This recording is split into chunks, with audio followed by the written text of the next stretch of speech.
This is Local 3 News at 4. We are approaching 4:30 here in Chattanooga, and the news continues here on Local 3. And we are happy to welcome Hamilton County Mayor Weston Wamp with us to answer a few questions today. Always good to see you. Appreciate you taking time out to be on TV. Here. Yes, sir. Big story, Hamilton County Commissioners passed your budget recently, almost $1 billion, no tax increase. I want to give you an opportunity to tell us, how is this going to help Hamilton County residents? What's in there that you're proud of? Well, particularly when you come from outside of government, budget season, your first budget season is a huge learning experience. We were proud in a time of real inflationary pressure that we were able to put together a balanced budget that had no tax increase. Some small municipalities have had a hard time doing the same, tough environment. Even squeezed in there some tax relief for senior citizens, fully disabled veterans.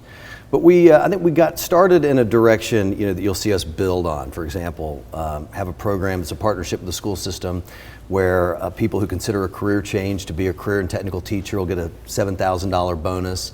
Also will pay for their conversion, all the different accreditations you have to do to become a teacher. The county will cover those costs. Boosted volunteer fire in a significant way, invested in the county's first senior center out in Harrison. And then very importantly, the county runs a consolidated ambulance service, incredible men and women to go to work alongside every day. Tough for them to retain, particularly in this tough job market, for them to recruit and retain. And so we're able to get about a 13% raise to those incredible first responders. So those are kind of some of the themes.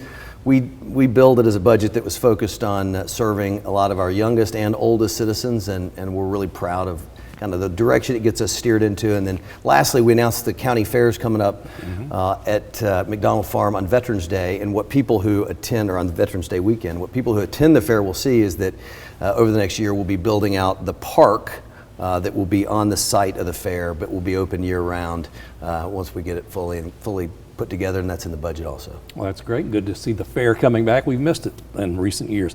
Now, we're talking about the budget. Not everybody was thrilled. Not everybody's ever going to be thrilled. The Chattanooga Tourism Company had some concerns about no growth money coming in, and there was some talk about getting together with the city and perhaps helping tourism for next year. Where's that standing? Yeah. Well, a few days after our budget passed, I went to the tourism company board meeting, told them it was still a partnership. I mean, the county's still supporting them at nearly $10.4 million. And what a lot of people in the county may not know is that tourism marketing related expenses by tradition here has been covered exclusively by the county. And of course, most of the tourism activity takes place in the city. And so logic has always said that it should be a partnership. But like most things in government, the inertia of the status quo continues until somebody makes a change. And so many of the newer members of the commission wanted to see a change, wanted to see some of that hotel motel tax money reinvested into the community, into recreational assets, particularly with a focus on youth sports. And so we'll get into what some of those priorities are going to be. But my conversations with Mayor Kelly, he's open to that partnership and wants a seat at the table. It's one of the things I realized coming on. The county mayor serves on the tourism company's board. It's a little bit odd that there's the county commission's chairman serves on it and the county mayor serves on it, but there aren't any representatives of the city, and there should be. And like so many things in this community, it will be stronger long-term in a partnership with both the city and county. It'll be interesting to follow that. Tourism, of course, so important around here. At the conclusion of yesterday's hearing, in which Chancellor Jeffrey Atherton ruled that County Attorney Rheubin Taylor's lawsuit is valid, despite your objections, Atherton said, "We hope the parties will resolve themselves to work cohesively toward the best interest of the county." Now, you responded with a different tone, saying, "We believe this high-profile case should have been handled outside Hamilton County by a judge who does not personally know the parties." Yeah.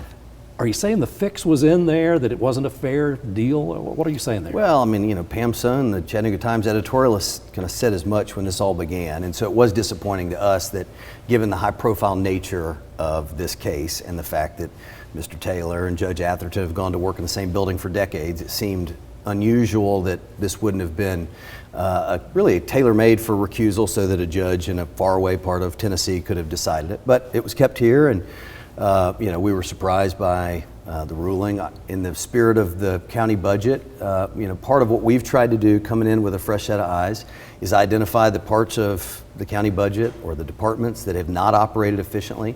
The county attorney's office is chronically, almost year over year, many of the last years, way over budget, wastes a lot of money. So we took our opportunity to try to fix that. Judge Atherton had a different perspective, and we move on. So, well, and talking about the moving on part, this has kind of dominated the narrative the first 10 months of your term. Is it over? Well, I think it dominated the narrative the first 2 months, but the last 8 months has been about career and technical education and the Bend and the Gateway, acquiring this incredible facility from Blue Cross. And for anybody paying attention or who knows any of us, I've developed a great working relationship with almost every county commissioner. It didn't start that way, admittedly. And so even, I was with Chairman Baker in my office right before I drove over here. So, that's not how we started this kind of disagreement about Rheubin Taylor. And so, county government, part of what I think I'm proud of is despite this unfortunate speed bump along the way, we've done a good job. We've worked hard. We've taken care of things and really, I think, paved a new way forward. And you'll see Dr. Robertson and I come forward with some innovative ideas around how we can modernize the footprint of the school system. So we haven't let a dispute with the county attorney get in the way of the big stuff that needs to get done in county government. Talking about schools, you made a big announcement about the purchase at the Golden Gateway, big plans for a school that will involve vocational aspects. Yeah. But I know there are also parents in other parts of the county who are concerned about schools like Rivermont, DuPont, Normal Park, Alpine Crest, Clifton Hills. So there's still a lot out there. Are you looking at those sites too? Every week. So every 2 weeks, in fact, since we came into office, Dr. Robertson and I have convened a school facilities working group. By the end of July, we're going to issue a report. That report will outline what we believe to be the priorities. In fact, I think some of the schools you mentioned will be addressed as some of the top priorities. What we're proud of at the Gateway is, first of all, it's an incredibly symbolic investment for the county to make, right, and for the city to support, right in the heart of downtown Chattanooga, for us to restore some of that legacy of vocational education, which was very proud here, but has been limited within the city. It also is a great example of adaptive reuse, which as we look to new opportunities across the county to modernize school facilities, hopefully close some of the really old facilities. We did it incredibly well out at the new CSLA. Another example of it's going to be at Blue Cross. So we're trying to be as creative as we can in an expensive construction environment to steward taxpayer dollars. And there's a lot more to come on that subject that will affect almost every part of the county. And finally, you know how rumors begin in political circles. There are those in the county who say, all right, this is Mayor Wamp. He's got his eyes on something bigger. Statewide election in 2026, end of his first term, governor's chair up for grabs, Senate race on the ballot. Are you looking at something statewide? I did not think you would ask a question like that. I am so grateful to have the job that I have now. I've had a blast. I feel very honored to be able to come to work in the Hamilton County Courthouse. I've not thought at all about those. I'm not even sure exactly whose seats you're even referencing. We just announced kind of yesterday that we're having a 5th child. One of the real privileges, for Cody and I, life growing up in a congressional home was fun, but it was tough. Our dad was gone 4 days a week. This summer, about once a week, I'll have one of my kids in the courthouse with me. And so it is not a time in my life where I am interested in anything else. Just very grateful waking up every morning to have the job that I've got. Not ruling it out, though. Well, I've not even really thought about it. I'm flattered that you would think that, but in all seriousness, it's not a practical time in our life. I love my job, but it also is just not. This is a time for me to be a dad and serve our county and be able to come home at night and tuck kids in bed. And this is a great opportunity for you to squelch rumors. That's also an opportunity there. Mayor Wamp, thank you so much. We're sorry we can't get to all these hot topics, but there's a lot going on. You've got a lot on your plate. We wish you well. Thank you, David.